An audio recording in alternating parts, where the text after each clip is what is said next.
The shadows we cast, the gathering. Winter nights are meant for stories, said Grandfather Elias, his weathered hands extended toward the crackling fireplace. The three children, Maeve, 12, Liam, 10, and Cora, 8, sat huddled on the thick carpet before him, their faces illuminated by dancing flames. Outside, the Maine winter howled against the windows of the old coastal house, its wooden beams creaking under the weight of a century's worth of memories. Not just any stories, he continued, his voice dropping to a whisper that somehow carried above the storm.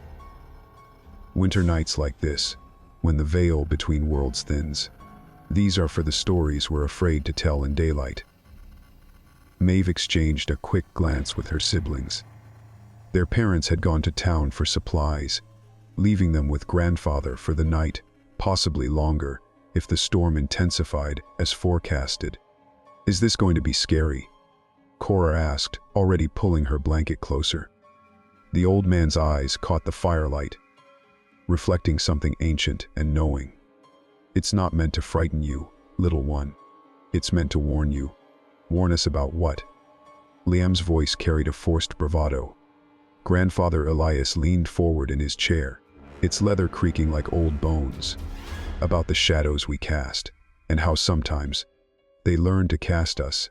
He reached beside his chair and lifted an object wrapped in faded cloth. As he unfolded it, the children leaned forward. It was a small mirror, ornate and tarnished, its silver frame intricately carved with figures that seemed to writhe in the flickering firelight. This mirror belonged to my grandmother, he said. It's been in our family for generations, like the story I'm about to tell you. Is the story about the mirror? Maeve asked. No, Grandfather said, turning the object so they could see their own reflections. It's about what happened in a town much like this one, to a family much like ours. When they forgot an essential truth, some doorways, once opened, cannot be closed again. He set the mirror on the small table beside him, positioned so it reflected nothing but the ceiling. The year was 1954, and what I'm about to tell you, I know it's true because I was there. Blackwater Bay, the town of Blackwater Bay, hadn't always been called that. In the early days of settlement, it bore the name Brightwater Harbor for the clear, blue waters that filled the natural cove around which the village grew. But names have power, and this one changed after the winter of 1912, when for reasons no scientist could explain, the bay waters turned obsidian black for 17 days. The water cleared eventually, returned to its natural blue-green hue, but the name stuck. Some said it was more fitting anyway. The town had always harbored secrets dark as pitch. I was 15 that summer of '54 when everything changed. My father had moved us to Blackwater Bay from Boston after my mother's death, claiming the sea air would be good for us. In reality, I think he needed to escape the ghost of her that lingered in every corner of our city apartment. Our new home was an old Victorian on Widow's Hill, overlooking both the town and the bay. It was too large for just the two of us, but Father said we'd grown accustomed to space, and besides, the price was unusually reasonable. Too reasonable, Mrs. Abernathy had whispered when we visited her general store during our first week in town. She was a round woman with quick eyes that darted around the shop as she spoke, as though afraid of being overheard. That house has stood empty for nearly 7 years, ever since the Prescott tragedy. What tragedy? I'd asked, too quickly, too eagerly perhaps. Mrs. Abernathy's mouth had formed a tight line. Nothing that should concern a nice young man like yourself. Ancient history, and best forgotten. But in small towns like Blackwater Bay, nothing is ever truly forgotten, merely buried beneath thin layers of propriety and forced smiles. I made a friend that summer, my only friend, really. His name was Daniel Marsh, the son of the local harbormaster. Daniel was a year older than me, with sun-bleached hair and skin tanned from countless hours on his father's boat. He knew every hidden cove and sea cave along that stretch of coast. More importantly, He knew the town's secrets. The Prescotts, he told me as we sat on the rocks below my house one afternoon, throwing stones into the surf. The father went mad, killed his wife, then his 2 daughters, then himself. They say he lined them up in front of the parlor mirror and... Daniel made a slashing motion across his throat. "Why?" I asked, both horrified and captivated. Daniel shrugged. Local gossip says he'd been acting strange for weeks, talking about seeing things in the shadows.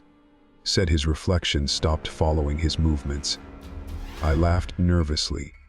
"That's not possible." "Course it's not," Daniel agreed, selecting another flat stone and skipping it across the water's surface. "But that's what he claimed before he went crazy.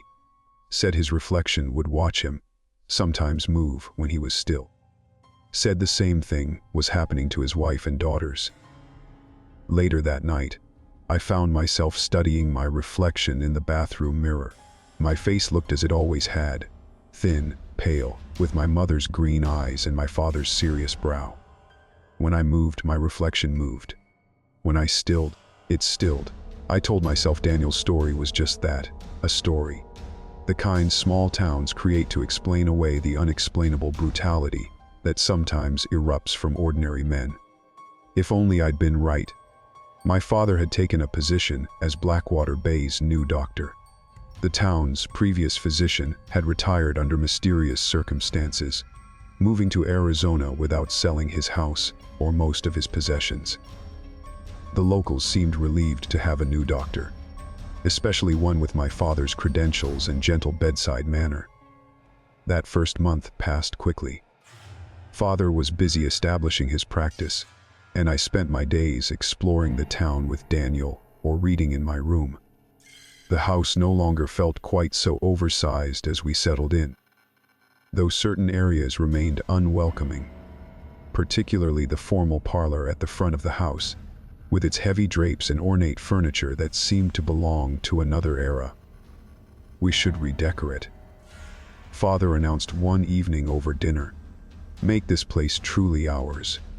I nodded, pushing my peas around the plate. "Could we start with the parlor?" "I don't like it."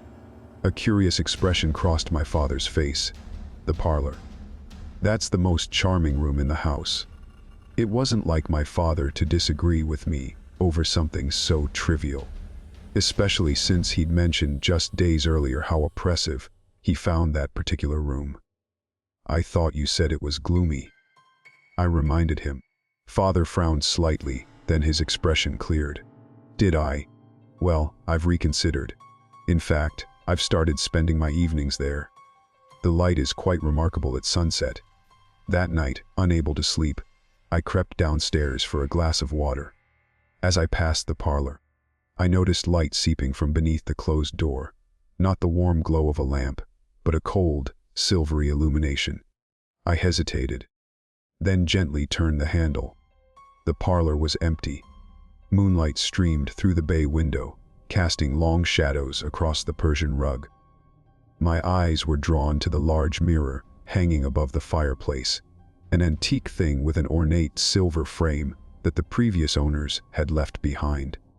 In the moonlight, its surface didn't appear reflective, but seemed more like a window into a room identical to the one I stood in, only darker somehow, as though night there was more absolute. As I watched, a shadow moved across that mirrored room, a human silhouette that had no counterpart on my side of the glass. I blinked, and the mirror was just a mirror again, reflecting the empty parlor and my own terrified face. When I told my father about it the next morning, he laughed and tousled my hair as he hadn't done since I was much younger. "An active imagination is a gift, Thomas," he said, "but don't let it run away with you. Mirrors are just glass and silver. They don't show anything that isn't there." But I knew what I'd seen, and I was increasingly sure that whatever had happened to the Prescott family hadn't been the simple tragedy of a man's broken mind. Something was wrong with that mirror. Something was wrong with our house. And increasingly, I feared something was becoming wrong with my father. Reflections and whispers, looking back, I should have noticed the changes in my father sooner. The signs were there, subtle at first, like shadows at dusk that grow longer and darker as evening descends. He began spending hours in the parlor, the door closed. Sometimes, late at night, I would hear him speaking, his voice a low murmur, as though engaged in intense conversation. But whenever I knocked or entered, he would be alone, often standing before that damned mirror, just thinking aloud. He would explain with a smile that never quite reached his eyes. A habit from your mother's sickness. I would talk through my medical texts, searching for answers. I wanted to believe him, needed to believe him. After losing mother, he was all I had left. Daniel noticed the changes too. "Your old man looks tired," he commented one day as we watched my father's distant figure walking along the cliffside path toward town. There was something odd about his gait now, a slight hesitation, as though he was constantly checking his balance or fighting against a strong wind that affected no one else. "He's working hard," I defended, though unease had been growing in my stomach like a tumor. "The town keeps him busy." Daniel gave me a sideways look. "My mother says he came into the pharmacy last week asking for sleeping pills. Said he couldn't rest because his reflection kept waking him." My blood went cold. What's that supposed to mean? Hell if I know. That's just what my mother heard from Mrs. Wilson at the pharmacy. That evening, I found my father in the parlor again, seated in the wingback chair facing the mirror. He didn't turn when I entered, though the floorboards had creaked loudly beneath my feet. "Dade," he started, then turned with an odd, jerky motion. "Thomas, I didn't hear you come in." "I made enough noise," I said, trying to keep my voice light. I glanced at the mirror, which now reflected both of us. Me standing awkwardly by the door, him in the chair. Everything as it should be. "Daniel's invited me fishing tomorrow on his father's boat. Is it okay if I go?" Father stared at me, and for a disorienting moment, I had the sense that he didn't recognize me. Then he smiled, the same empty smile I'd grown to dread. "Of course," he said, "but be careful near the water, Thomas. Reflections can be deceptive." I nodded and backed out of the room, my skin crawling. As I pulled the door closed, I caught one last glimpse of my father in the mirror. He was still smiling, but his reflection had already turned back to face the glass, though my father himself hadn't moved.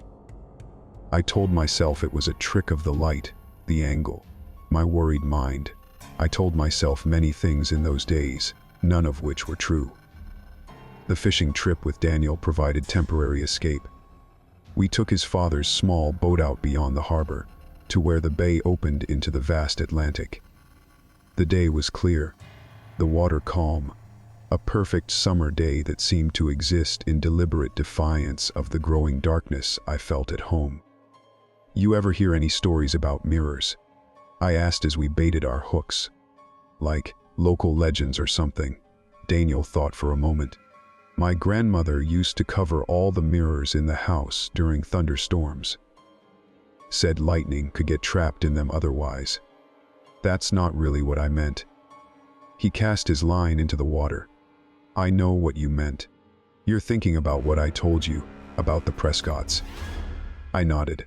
"Look, there's an old woman who lives out past the cemetery. Agatha Reed. Some folks call her a witch, but my mom says she's just a healer, uses plants and such.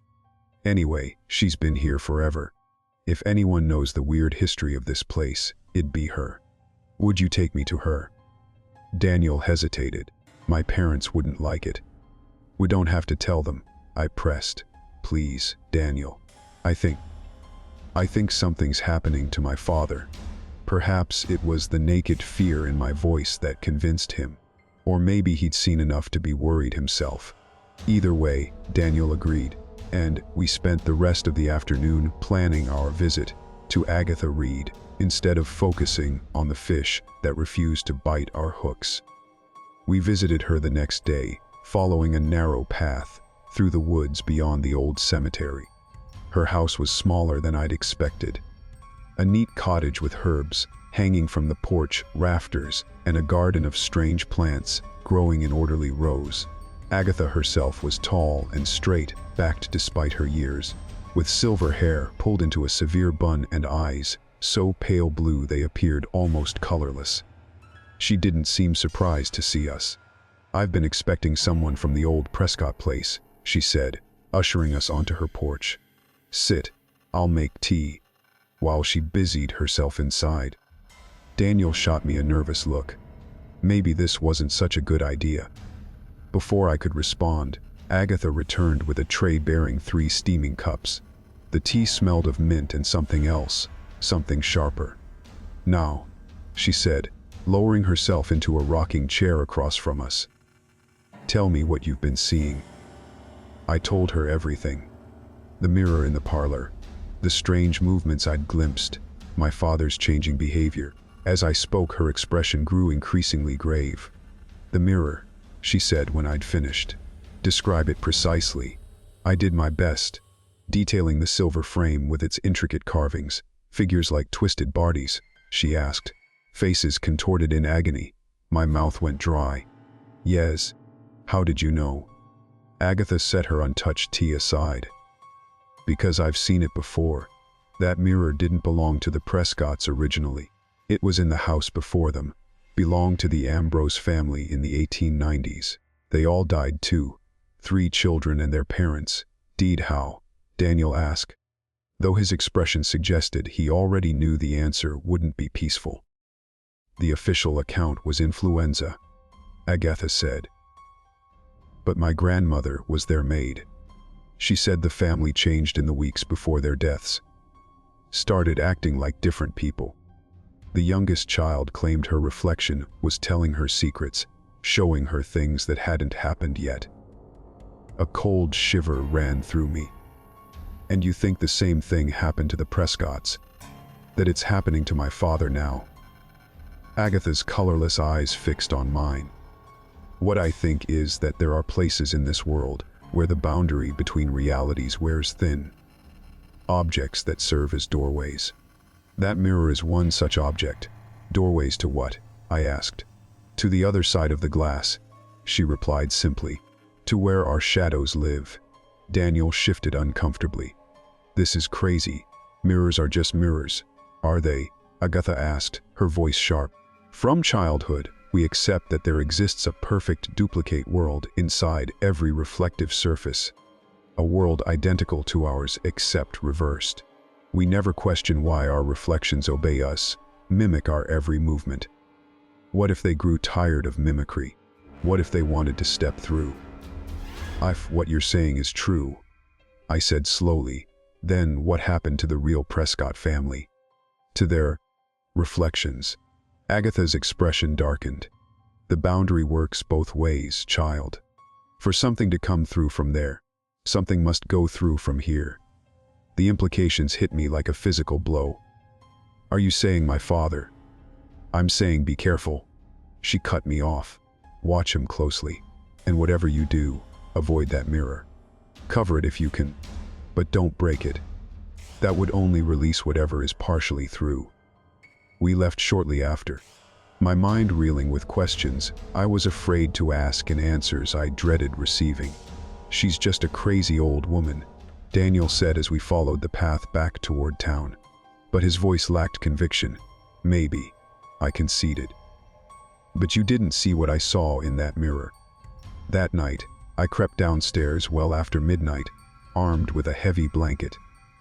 I planned to cover the parlor mirror, just until I could figure out what to do next. But as I approached the parlor door, I heard voices. My father's and another that was eerily similar yet different, like a recording played at slightly the wrong speed. I pressed my ear to the door. "Don't understand why we must wait," said the voice that was almost my father's. "The boy suspects already." "Patience," my father's true voice replied. "Rush this and you risk alerting others. The transition must be complete. And then, my father said, we open the way for the rest." I stumbled back from the door, my heart hammering against my ribs. Whatever was happening was worse than I'd imagined. My father wasn't simply being influenced by something in the mirror. He was actively conspiring with it. But why had Agatha's warnings come too late? And what was I supposed to do now? A 15-year-old boy against forces I barely understood. As I turned to flee back upstairs, my foot caught on the carpet runner, sending me sprawling with a thud that seemed to echo through the silent house. Inside the parlor, the voices stopped abruptly. "Thomas," my father's voice, concerned and normal. "Is that you?" The doorknob turned. I scrambled to my feet, but there was nowhere to hide in the narrow hallway. The door swung open, and my father stood there, looking tired but entirely himself. "What are you doing up so late?" I heard voices. I stammered. I was worried. A flicker of something, alarm, calculation, crossed his features, then disappeared. "I was listening to the radio," he said. "Couldn't sleep." He stepped aside, gesturing for me to enter the parlor. "See for yourself." I hesitated, then forced myself forward. The parlor was as always, the wingback chair facing the mirror, which reflected the room exactly as it should. There was no radio in sight. "I turned it off when I heard you fall," my father explained, following my gaze. "Are you all right? You seem pale." "Just tired," I managed. He studied me for a moment, then nodded. "Back to bed then, and Thomas, if you're having trouble sleeping, I can prescribe something. No need to wander the house at night." The gentleness in his voice, so achingly familiar, made me doubt everything. Had I imagined the conversation? Was Daniel right? Was Agatha Reed just a crazy old woman filling my head with nonsense? I mumbled goodnight and retreated upstairs, the blanket I'd brought to cover the mirror still clutched in my hands, its purpose unfulfilled. Sleep evaded me that night. I lay awake, replaying the evening's events, trying to separate reality from imagination, truth from paranoia. Outside, the summer storm that had been threatening all day finally broke, rain lashing against my windows as thunder shook the old house to its foundations. In the flash of lightning, my own reflection in the bedroom's small mirror seemed to move a half-second out of sync. The other side of the glass. The next morning, I woke to silence. The storm had passed, leaving behind a pristine summer day, the kind that makes it easy to believe darkness exists only in dreams. My father had already left for his office in town, or so the note on the kitchen table claimed. I ate breakfast alone, trying to dismiss the lingering dread from the previous night. In daylight, my fears seemed melodramatic, the product of an overactive imagination and Agatha Reed's strange suggestions. Still, I couldn't shake the memory of that conversation I'd overheard, or thought I'd overheard. Two voices, both my father's yet not. The mirror in the parlor, with its twisted carvings and cold, reflective surface. I decided to go into town to find Daniel. His steady pragmatism would help clear my head.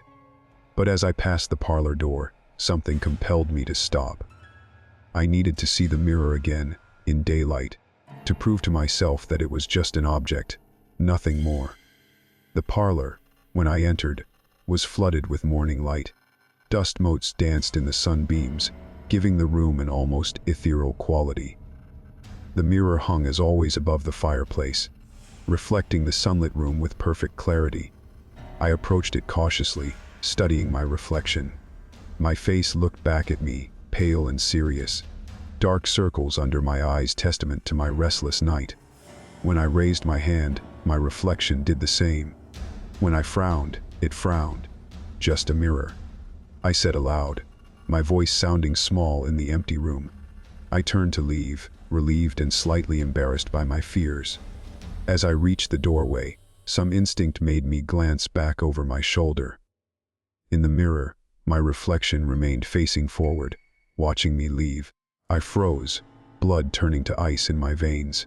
As I stared, my reflection slowly raised its finger to its lips in a gesture of silence, then smiled, a smile I'd never worn, full of malice and hunger. I ran. Out of the house, down the hill toward town. not stopping until my lungs burned and my legs threatened to buckle. I found myself at the harbor, where Daniel and his father were mending nets beside their boat.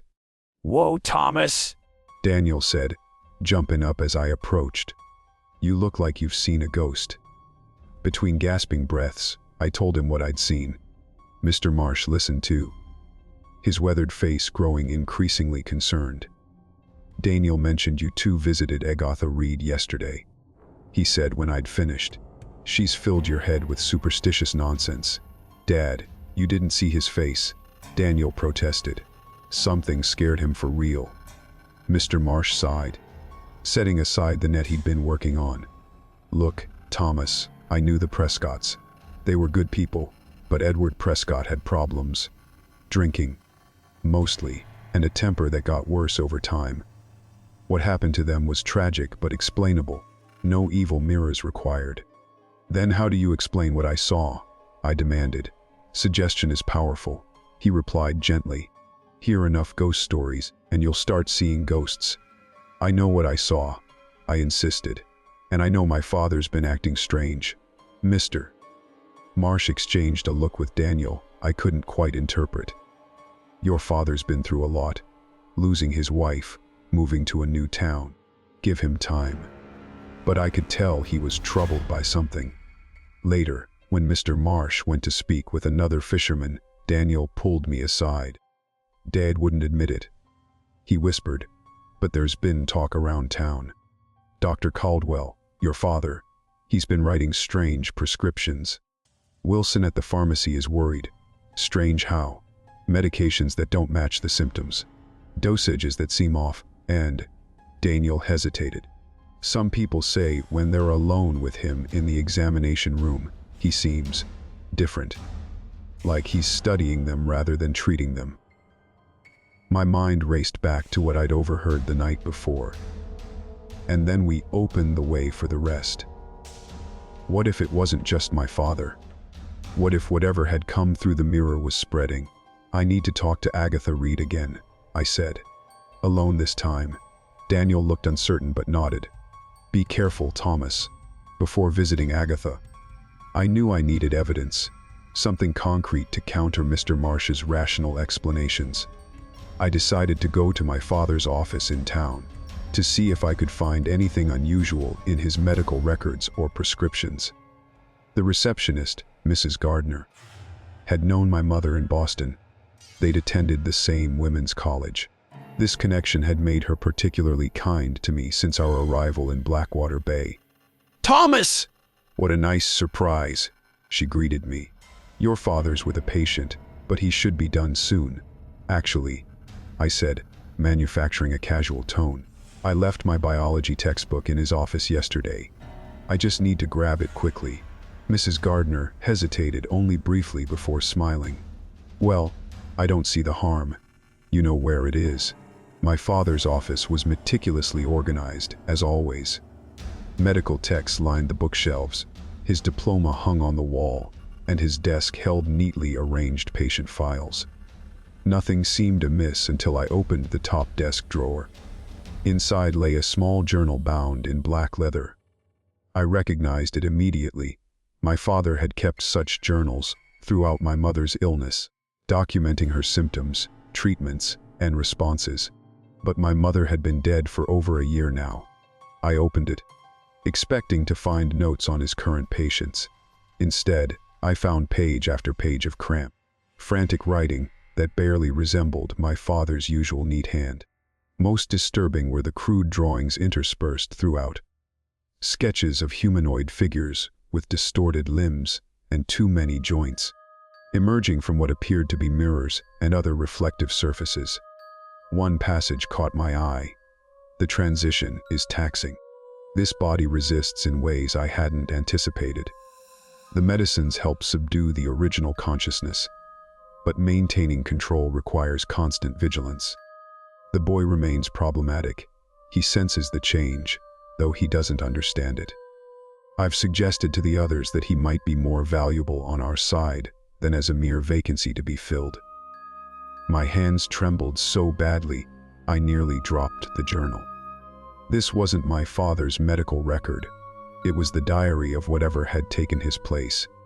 A noise in the hallway startled me. I quickly returned the journal to the drawer and was moving toward the door when it opened.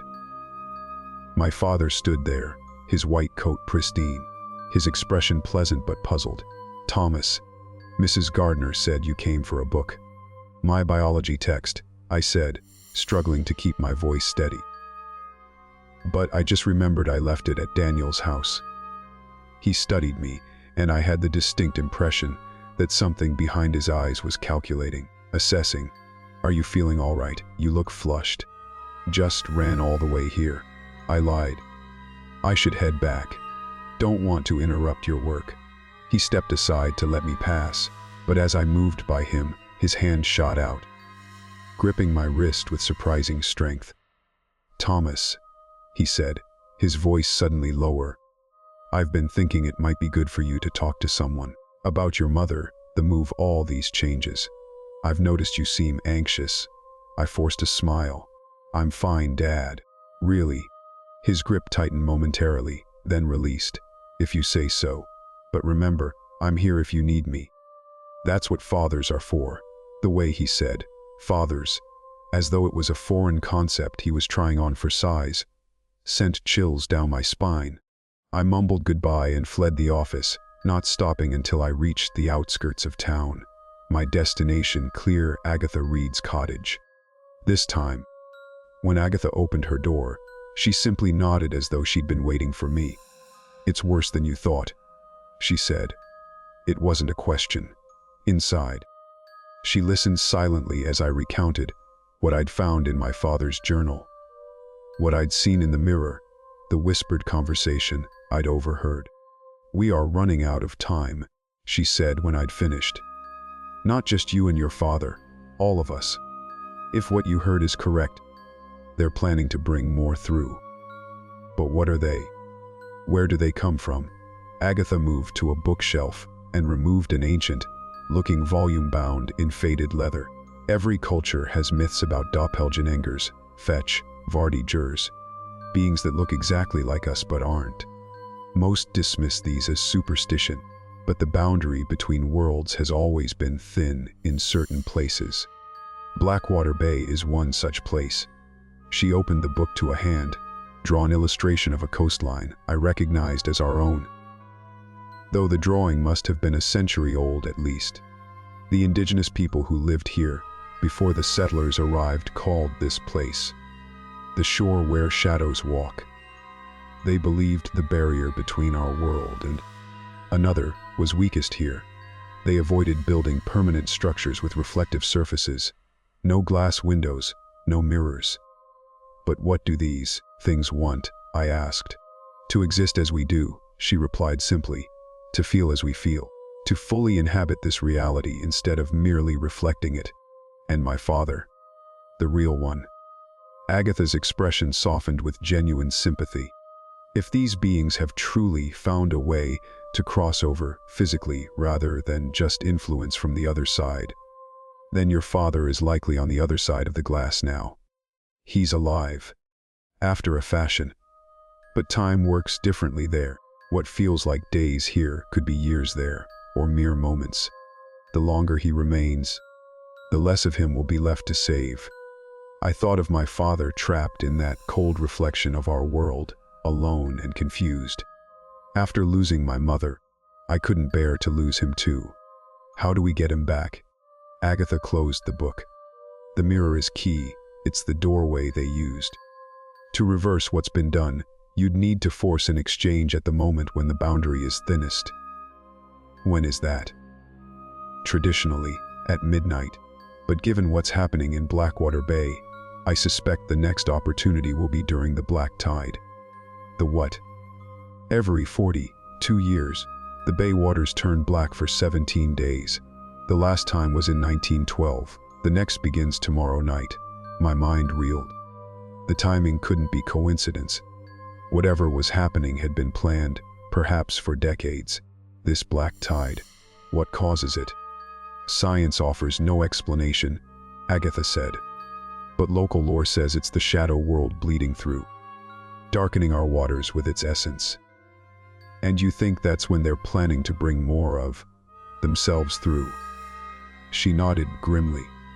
The black tide weakens all boundaries. It's why they've been preparing, getting your father's copy established as the town doctor, where he can influence and observe without suspicion. Then we have to stop them, I said with more confidence than I felt. Tonight, before the tide changes. Not we, Agatha corrected. You. I'm too old, and anyone else we might tell would think us mad. Besides, the mirror will respond to blood relation. You share essence with your father. That connection might be enough to locate him on the other side. But how? What do I actually do? Agatha rose and disappeared into another room, returning with a small cloth bag. First, protect yourself. Line your doors and windows with this, salt mixed with iron filings and rosemary. It won't stop them, but it will slow them. I took the bag, its contents heavy in my palm. Second, you must face the mirror at exactly midnight. Bring something that belonged to your father before you moved here. Something connected to his true self. And bring this. She handed me a small silver knife with strange markings on the blade. Blood opens ways that should remain closed. It can also seal them. I have to cut myself. My voice cracked slightly, just enough to mark the mirror's frame. When you do, speak your father's full name, his true name, and then your own. The connection between you should create a bridge. With luck, your father's reflection will appear in the glass. When it does, you must break the mirror. But Thomas, she gripped my arm with surprising strength. Breaking it will shatter the boundary briefly. In that moment, anything might come through. Or go through. What does that mean? It means there's significant risk you'll end up trapped on the other side while your reflection escapes to this one. I swallowed hard. How do I prevent that? Keep hold of something from this world, something meaningful that anchors you here, and be faster than your reflection. The exchange requires consent of a sort, a willingness to trade places. Your reflection wants to be here. You must want to remain more strongly. It seemed impossible, a mad plan built on superstition and folklore. But I had seen my reflection move independently. I had read those disturbing journal entries. I knew, bone deep, that my father was no longer fully himself. As I prepared to leave, Agatha grabbed my hand once more. One last warning, Thomas. Your father's double will sense what you're planning. It won't allow you to threaten the exchange. Be careful, trust no one. And whatever you do, don't look in any mirrors until midnight. With those cheerful parting words, I headed back toward town. My mind racing with plans and fears. I needed to collect something of my father's true self, something from before Blackwater Bay, and I needed to return to the house, to the parlor mirror, without alerting the thing wearing my father's face. As I walked, dark clouds began gathering on the horizon, an unusual formation that seemed to hover directly over the bay. By this time tomorrow, according to Agatha, those waters would turn black as ink, opening the way for more shadows to step through the glass. Unless I stopped them tonight. Midnight reflections, the walk home seemed to take both forever and no time at all. The afternoon light was fading, weak sunshine giving way to the approaching storm clouds. The streets of Blackwater Bay were unnaturally quiet, no children playing, few people walking about. Those who were outside moved with strange, hesitant gaits, as though uncertain of how their limbs should work. I kept my eyes down, avoiding puddles and any reflective surfaces. Agatha's warning echoed in my mind. Don't look in any mirrors until midnight. When I reached our house on Widow's Hill, I paused at the gate, studying the Victorian structure that had never felt like home. Now it loomed against the darkening sky, windows like vacant eyes watching my approach. I didn't know if my father, or whatever wore his face, was inside, but I couldn't risk being caught preparing for what I had to do. I circled around to the back entrance, relieved to find it unlocked. The kitchen was empty, the house silent.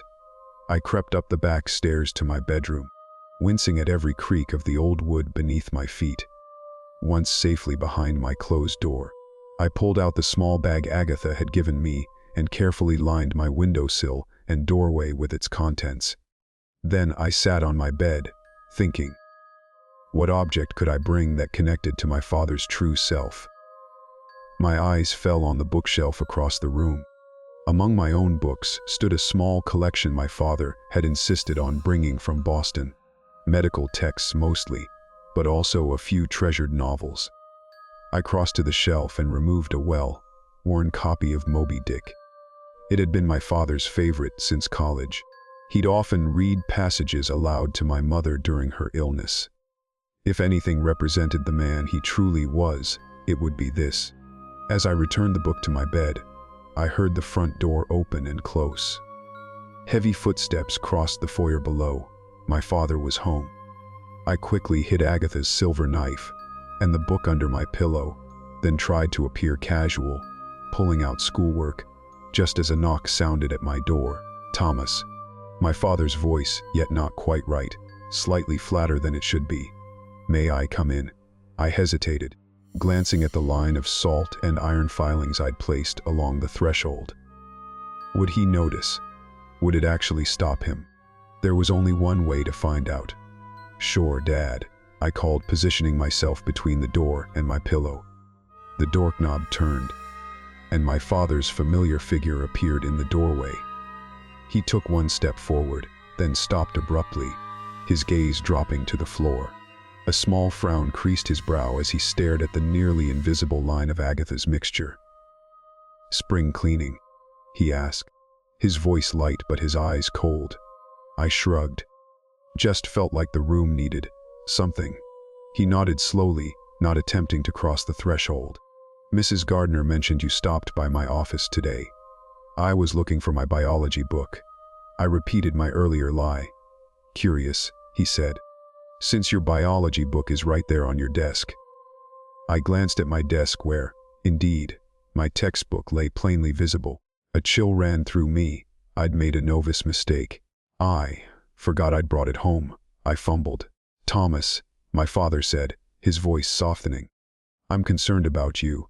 First the sleepwalking, now forgetfulness.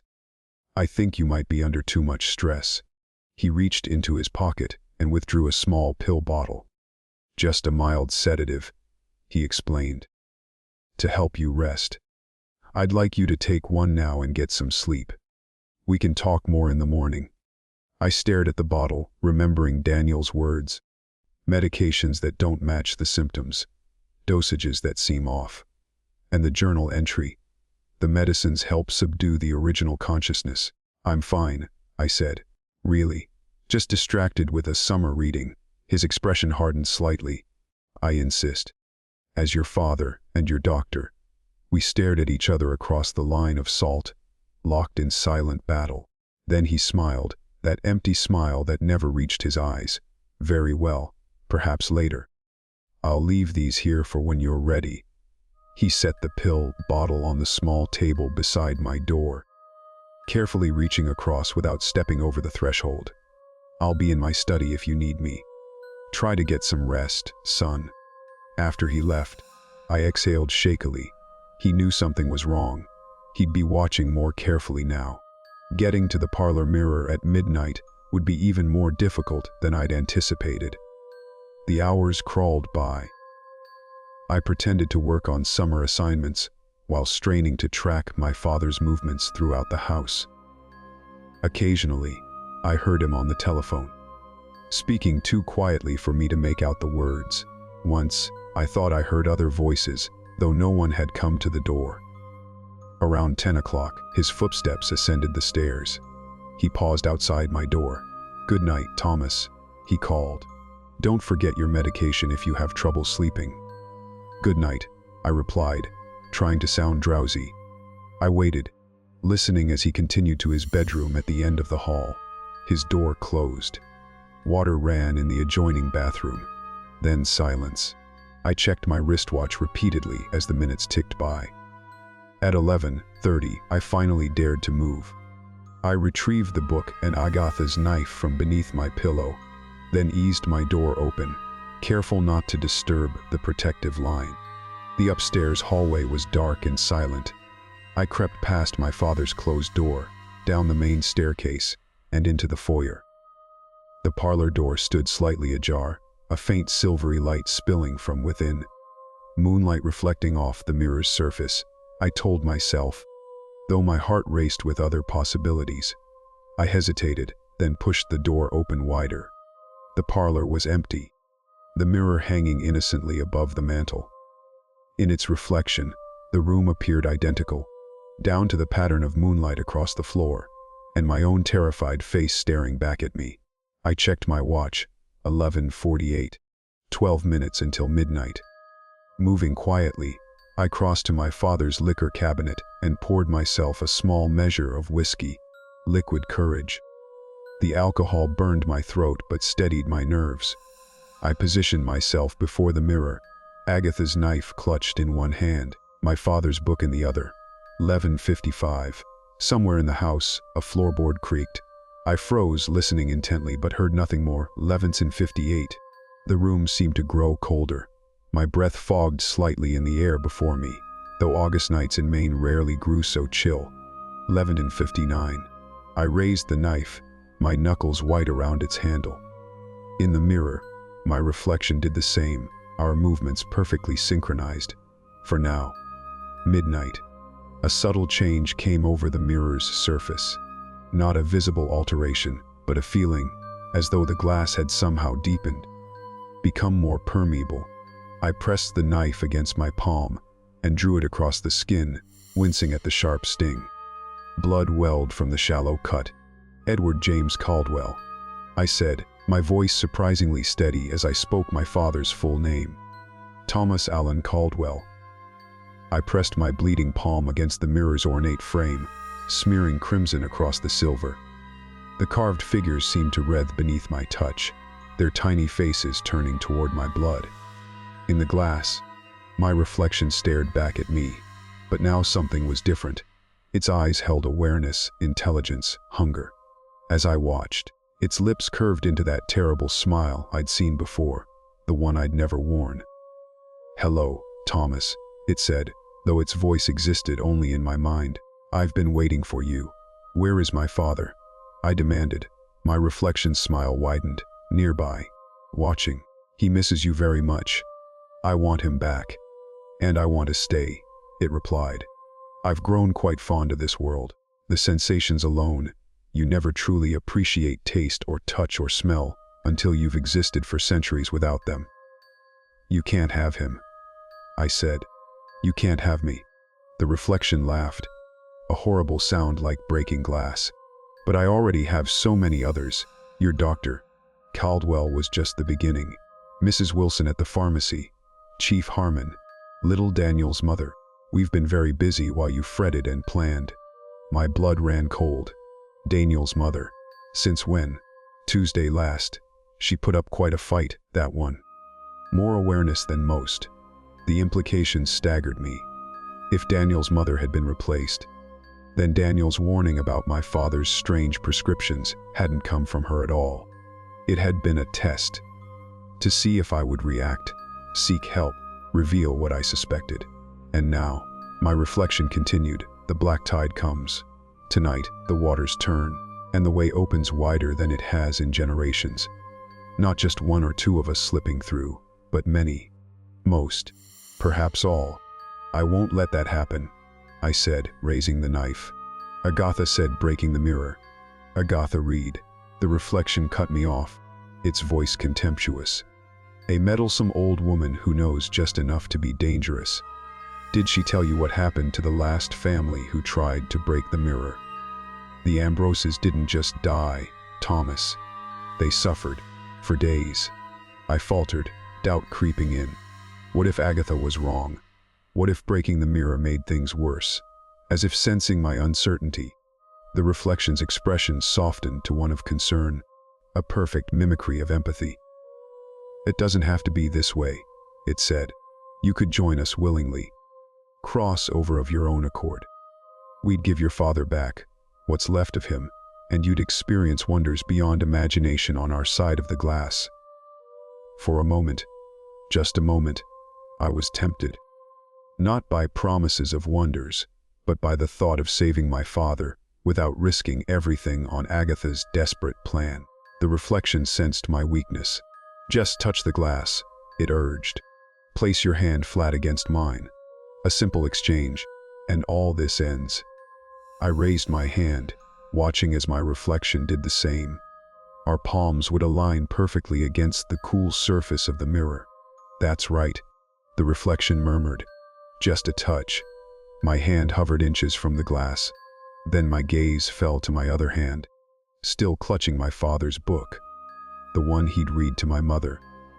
The story of obsession and revenge that had always spoken to something fundamental in him.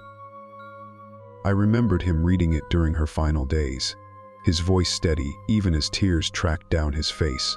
"Man, by his mere activity, expresses who he is," he'd read, "and what is belongs uniquely to him." That was the real Edward Caldwell, a man of deep feeling hidden beneath a doctor's practical exterior, not this cold, calculating entity that had stolen his form. I pulled my hand back. "No," I said. "I want my father, the real one." Rage contorted my reflection's features, a mask dropping to reveal the predator beneath. "Fool," it hissed. "You've already lost. Even now, your father's form comes to stop you." A sound behind me, the parlor door opening. I spun to see my father standing there, but his movements were wrong, jerky and disjointed, as though his body was being operated by someone unfamiliar with its workings. "Thomas," he said, his voice oddly flat. "Step away from the mirror." "Dad," I whispered, though I knew this wasn't truly him. "Dad, if you're in there somewhere, help me." Something flickered across his face, a momentary struggle, quickly suppressed. He took another step into the room. "The medication," he said. "You're having delusions. Let me help you." He reached into his pocket and withdrew not pills, but a gleaming scalpel, one from his medical bag. "Sometimes," he said, advancing slowly, "more direct intervention is required." I backed up until I felt the cool surface of the mirror against my shoulders, trapped between the glass and the thing wearing my father's body. "No, Thomas," my reflection urged from behind me. "Touch the glass. Save yourself." In desperation, I did the only thing I could think of. I hurled my father's book directly at his face. He ducked instinctively, and in that moment of distraction, I lunged past him toward the fireplace, grabbing a heavy poker from the stand of tools. "I'm sorry, Dad," I whispered, and swung the poker with all my strength. The iron connected with my father's temple with a sickening crack. He crumpled to the floor, the scalpel clattering from his limp fingers. Behind me, my reflection screamed in rage. "You'll pay for that!" I turned back to the mirror, poker still clutched in my hand. In the glass, my reflection's features were contorted with fury, no longer even attempting to mimic my expressions. "Let my father go," I demanded. "Never," it spat. "He's ours now, as you should have been." I raised the poker. "Then I'm coming to get him myself." With all my strength, I swung the iron rod against the mirror's surface. The glass cracked but didn't shatter, a spiderweb of fractures spreading from the point of impact. "No," my reflection shrieked, its voice somehow both in my head and echoing physically in the room. I struck again, and this time the mirror broke. But not as normal glass would. Instead of falling in shards, the fractured pieces held in the frame, and through the cracks poured a cold, silvery light that illuminated the room like a negative photograph. The light coalesced, taking shape before me, a perfect copy of myself, stepping through the broken pieces as though they were a doorway. As it emerged, I felt a powerful suction pulling me toward the mirror, an invisible force trying to complete the exchange. I dropped the poker and grabbed the mantelpiece with my bleeding hand, fighting against the pull. My copy, my reflection made flesh, smiled that terrible smile as it stepped fully into our world. "Too late," it said, its voice no longer in my head but vibrating the air between us. The way is open. Behind it, in the fractured mirror, I caught a glimpse of another world. A place of shadows and silver light, where familiar shapes were twisted into wrongness. And moving within that world, pressing toward the broken mirror, were dozens of figures, their forms human, but their movements anything but. Among them, I saw a face I recognized. My father, his expression one of confusion and terror, as he was jostled by the crowd surging toward the mirror.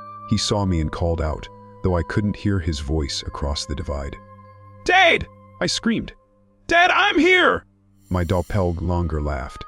He can't hear you, and soon he won't remember you. Time works differently there.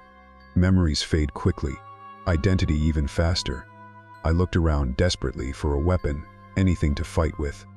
My gaze fell on Agatha's silver knife, which I'd dropped when my father entered. It lay on the carpet, just out of reach. The pull of the mirror grew stronger. My grip on the mantelpiece was slipping, my body being dragged inch by inch toward the fractured glass. Behind me, more figures were emerging from the mirror, shadowy forms gaining substance as they crossed the threshold. My reflection watched with amusement. "Don't fight it, Thomas. The exchange must be completed." In that moment, something inside me shifted, a clarity born of absolute desperation. Agatha had said I needed to want to stay more than my reflection wanted to be here. I needed an anchor to this world. My father's book lay where it had fallen after striking him. I lunged for it, my fingers closing around its worn leather cover, just as my grip on the mantelpiece failed completely. The mirror's pull intensified, dragging me across the floor toward its fractured surface. But now I had something to fight for. Not just myself, but my father, trapped in that silver world of twisted reflections. I clutched the book to my chest with one hand, while the other scrabbled for Agatha's knife.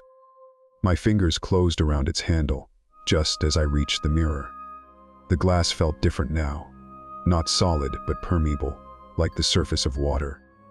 As my body began to sink into it, I saw my father clearly on the other side, pushing against the crowd, trying to reach me. My doppelganger was distracted, welcoming the others emerging around us. This was my only chance. With the last of my strength, I plunged Agatha's knife not into the mirror, but into my own palm, reopening and deepening the wound I'd made earlier. Blood flowed freely, dripping onto the mirror's surface. "Edward James Caldwell," I gasped. "Thomas Allen Caldwell, blood of my blood. Return." The effect was immediate and catastrophic. The mirror's surface rippled like disturbed water, and the pulling force suddenly reversed. My doppelganger screamed as it was yanked backward, its newly gained solidity dissolving as it was sucked back toward the mirror. "No," it shrieked. "We had a deal." "I never agreed to anything," I said. All around the room, the other shadows that had begun to materialize were similarly affected, their forms losing coherence as they were pulled back toward the mirror. And through it all, I saw my father fighting against the new current, struggling toward me as others were swept away from the broken glass. Our eyes met across the divide, and I reached out my bleeding hand. "Dad," I called. "Take my hand." He stretched toward me, our fingers almost touching through the rippling surface. Then, everything exploded in a cascade of silver light and broken glass. What the mirror shows, I awoke to the sound of waves and the smell of antiseptic. My body ached as though I'd been beaten, and a sharp pain radiated from my bandaged hand. Blinking against harsh fluorescent light, I gradually made out white walls, metal rails, and monitoring equipment. A hospital room. I was alive. "He's awake," said a familiar voice. Daniel's. A face appeared above me, not Daniel's, but Mr. Marsh's weathered countenance. "Easy, son," he said. "You've been through quite an ordeal." My throat felt like sandpaper. "My father," I managed to croak. Mr. Marsh's expression was guarded. "Let's focus on you right now. Doctor says you've got a mild concussion, various cuts and bruises, and that hand will need time to heal. The mirror, I insisted. What happened to the mirror? A new voice joined the conversation. Agatha Reed's. Shattered, she said, moving into my field of vision. Completely destroyed, along with half the parlor. The fire department is calling it a gas leak explosion. Fire department. My mind struggled to piece things together. How long have I been here? Almost 2 days. Daniel said, appearing beside his father. They found you and your dad in the wreckage. You were both unconscious. I tried to sit up. My father, he's alive. He's here. Mr. Marsh gently pressed me back onto the pillow. Yes, he's here. 2 rooms down. But Thomas, he's not quite right. What does that mean? Fear clutched at my heart. Agatha and Mr. Marsh exchanged glances. It was Agatha who finally answered. He doesn't remember much, she said carefully. Not the explosion, not the weeks before it. The doctors are calling it traumatic amnesia. But is it him? I demanded. The real him. Again, that guarded look passed between them. Agatha said, there are tests, ways to be sure. I need to see him, I insisted. Soon, Mr. Marsh promised. When you're both stronger. The days that followed were a blur of medical examinations, police questions, and anxious waiting. The official story, a gas leak that had caused an explosion in our parlor, was accepted without much scrutiny. After all, the house was old, the pipes corroded. It explained the destruction, our injuries, even my father's memory loss. No one mentioned mirrors that moved independently or reflections that stepped into our world. No one except the 4 of us who knew the truth. Myself, Agatha, Mr. Marsh, and Daniel. On the 3rd day, they finally let me see my father. He lay in a hospital bed similar to mine, looking pale and smaller somehow, as though the explosion had compressed him. Bandages wrapped his head, and one arm was in a cast. Thomas, he said when I entered, his voice weak but warm. His smile reached his eyes, a real smile, not the empty one I'd come to dread. Dade, I whispered, moving to his bedside. How much do you remember? He frowned slightly. It's all foggy. The doctors say that's normal with head injuries. I remember Boston, your mother. His voice caught. I remember deciding to move, but after that, glimpses, fragments. Nothing solid until waking up here. I studied him carefully, looking for any sign that this wasn't truly my father, but another imposter. Do you remember the mirror? In the parlor. His expression clouded. Mirror. He winced, raising his good hand to his temple. There are flashes, like a nightmare I can't quite recall. Darkness. Cold. Faces that looked like mine but weren't. Was that real? We don't have to talk about it now, I said quickly, seeing his distress. The important thing is you're back. He reached for my hand, my unbandaged one, and squeezed it. I feel like I've been away on a long journey, he said. Somewhere I never want to return. We were released from the hospital a week later. Our house on Widow's Hill was uninhabitable due to structural damage from the explosion, so we took rooms at the small hotel in town while deciding what to do next.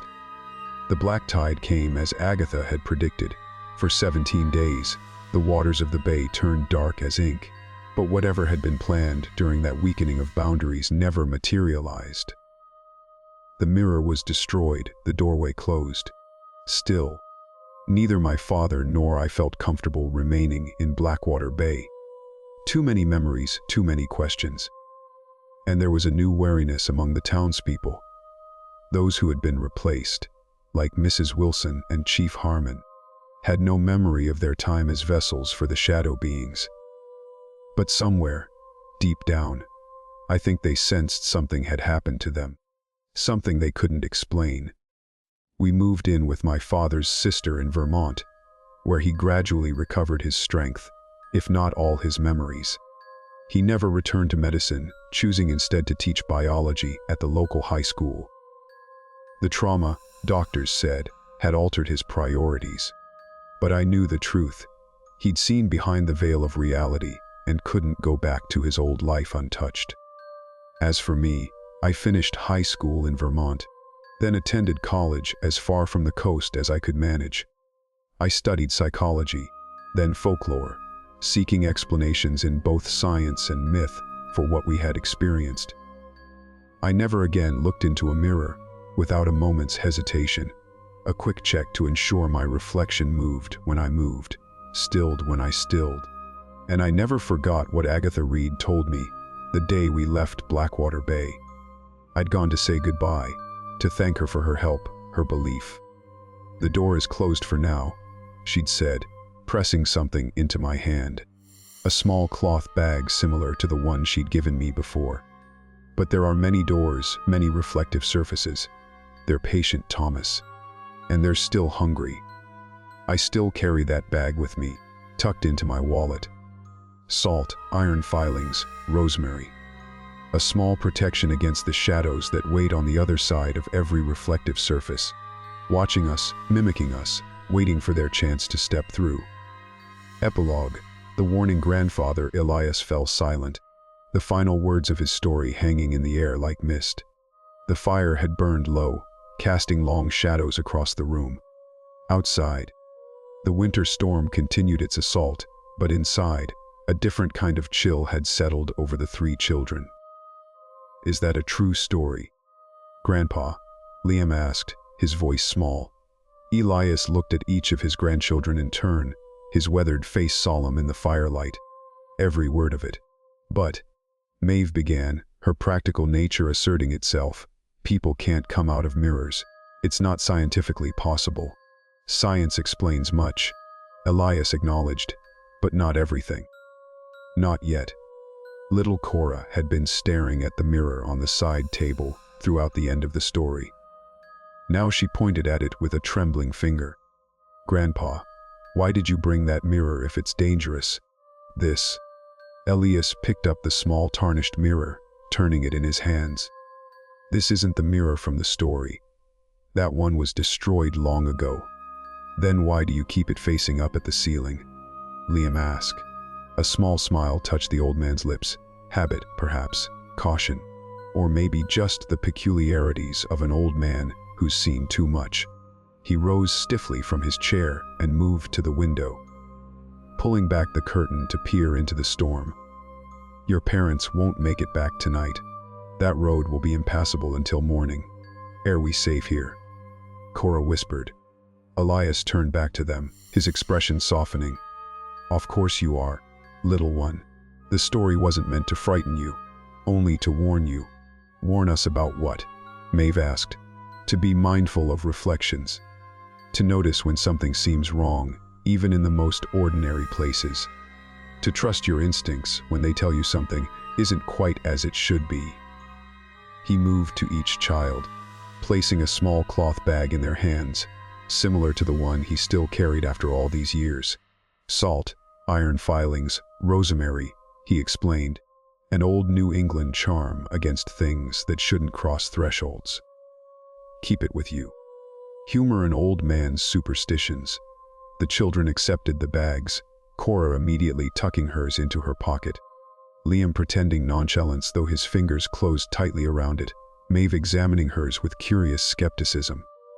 "Now," Elias said, his voice deliberately lightening, "it's late, and scary stories by firelight are best followed by warm beds and peaceful sleep. Later." After the children had been tucked in upstairs, Elias returned to his chair by the dying fire. The small mirror sat on the table beside him, its surface still angled to reflect nothing but the ceiling. With cautious movements, he turned it over, allowing himself to look into its tarnished surface. His own face looked back at him, aged now, lined with years and sorrows, but still recognizably the face of Thomas Allen Caldwell, who had once fought creatures from beyond the glass. The reflection blinked when he blinked, smiled faintly when he did. All as it should be. He set the mirror down again, facing upward. Then he reached into his pocket and withdrew a worn, leather-bound book, his father's copy of Moby Dick, salvaged from the wreckage of that night so long ago. Its pages were yellowed now, its binding cracked, but it remained his talisman, his anchor to this world. Outside, the wind howled against the windows. Inside, shadows danced on the walls as the fire sputtered and faded. Elias opened the book to a familiar passage, one his father had often read aloud. All visible objects, man, are but as pasteboard masks. He read quietly into the night, keeping watch as his grandchildren slept upstairs, occasionally glancing at the mirror to ensure it showed only what it should. For he knew better than most. The veil between worlds is thin, and the shadows that wait on the other side never truly stop watching, never cease their hungry surveillance of our bright, solid world. They are patient, and they remember.